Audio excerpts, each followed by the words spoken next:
Hi folks, this is Sean McCormick from Lightroom blog, and this is a no intro video because we're just going to do something very quickly.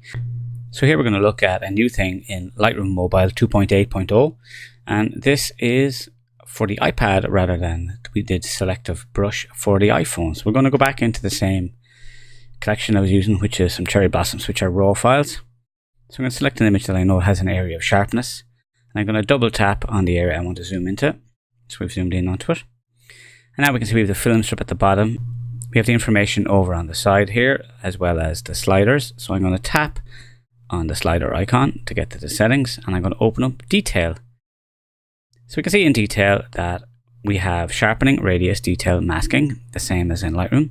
We have noise reduction with detail and contrast, and color noise reduction with detail and smoothness. Now, noise reduction is luminance noise reduction in this case. We will look at those on a different image. But for now, with sharpening, we are just going to look at the sharpening stuff that's there. So sharpening is the strength of sharpening that's applied. Let's apply a lot. So we can see very clearly that it's done a lot of work. Radius, the way sharpening works is that it creates a contrast along an edge. And radius is how far outside the edge that it's affecting.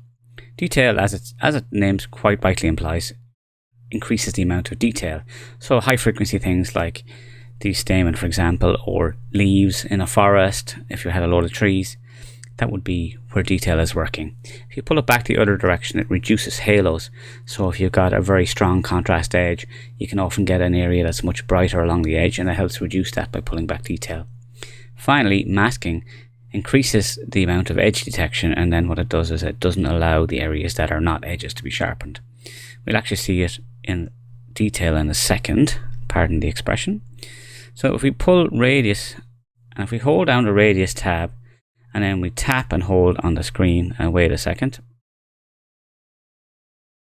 we should get a radius preview. There we go. Now I'm on an iPad mini 2, so it's not the fastest of machines.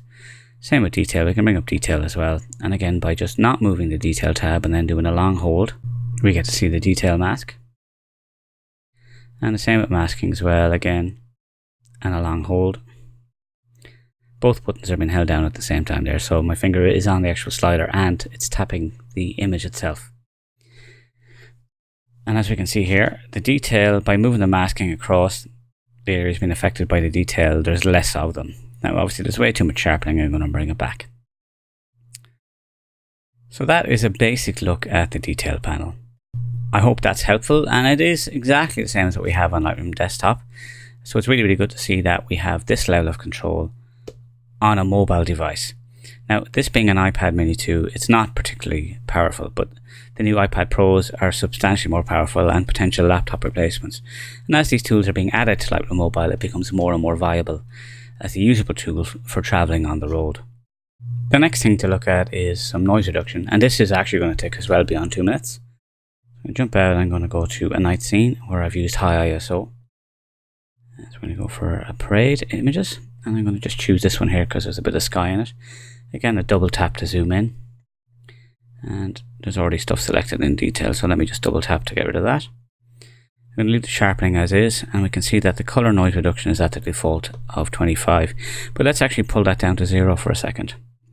And straight away we can see that in front of the face we have all of this kind of reds and greens that are really visible in what was kind of a yellow-black area, where we're getting some flare from the backlight.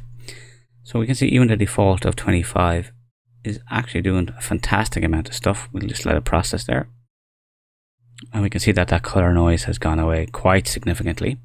So it's good to have that control, so you can do a little bit more of it. Let's say we're looking and you're seeing more clumpy areas of noise, which it kind of is in this image a little bit. So if I bring up the smoothness, again, and double tap in, I'm going to actually let it process now. So it's kind of smoothed out the different areas of color that you can see about in the yellows, so they're a little bit better as well. Now all of this kind of pixeliness that we have, that is from luminance noise. So that is each different pixels are at different levels of luminance. So we'll bring this noise reduction across a lot. We'll actually bring it across the whole way. That way you can get an idea of exactly what it does. Again, this is an iPad mini, so it's a bit slower. So you can, because I've gone for the extremes, you can see straight away that it's completely blurred. get rid of it. But let's have a look at the image so we can see that it's gotten very painterly here and what detail we had. Even though this isn't in perfect focus, our detail is completely gone. So I'm going to put it back at 50 just by way of test. And what I'm looking for here is the sharpness in the rest of the image. Okay, so now I'm going to bring up the detail here. And I'm going to bring up the contrast as well.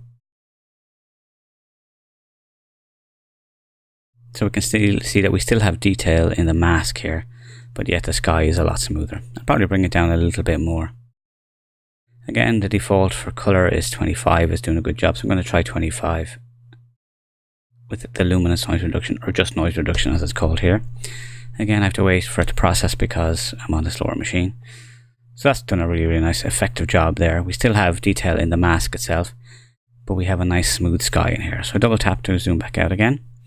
So that is what the noise reduction is doing in the detail panel in Lightroom 2.8.0, in this case on the iPad. So folks, if you haven't subscribed, please do subscribe. There's going to be lots more stuff like this from Lightroom, Lightroom Mobile. Obviously photography related stuff, again lighting, things like that. Gear that's good for your workflow. I have a loop deck which I'm writing about for my maximum workflow article for Kelby One's Lightroom magazine. So I will do a video on that as well. It's looking like it's a really good thing. So folks, thank you for watching, and I will see you in the next video.